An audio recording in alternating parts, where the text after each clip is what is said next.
hospitals have been counting patients who died from serious pre-existing conditions as COVID-19 deaths. One America's Pearson Sharp has more as the CDC counts over 51,000 patients who died from heart attacks as opposed to coronavirus.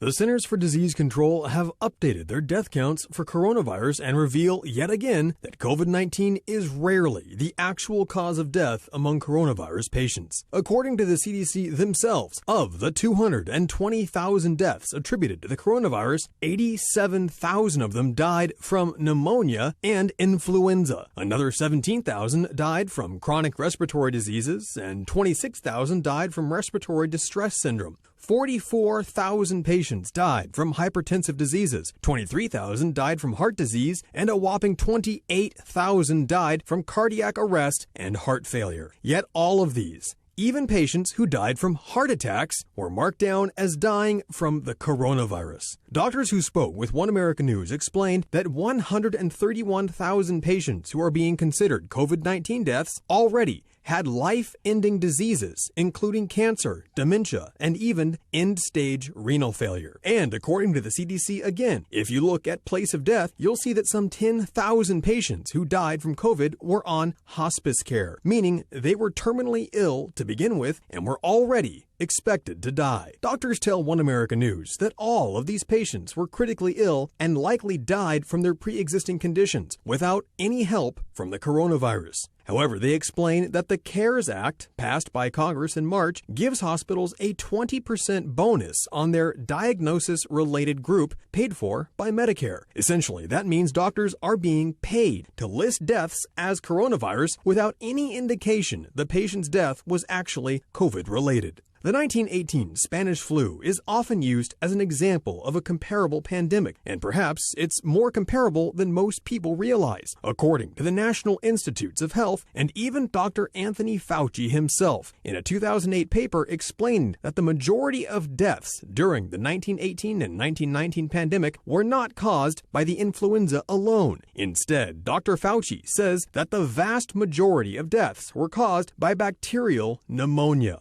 Exactly what the CDC shows we're witnessing again today. The CDC backs these numbers up, explaining that coronavirus itself is responsible for just 6% of all deaths listed as coronavirus related. The other 94% of deaths are due to pre-existing comorbidities, including serious illnesses and advanced age. However, despite this report being officially published by the CDC, so far the mainstream media have completely ignored it, instead continuing to hype a pandemic that seems less dangerous every day. Pearson Sharp, One American News.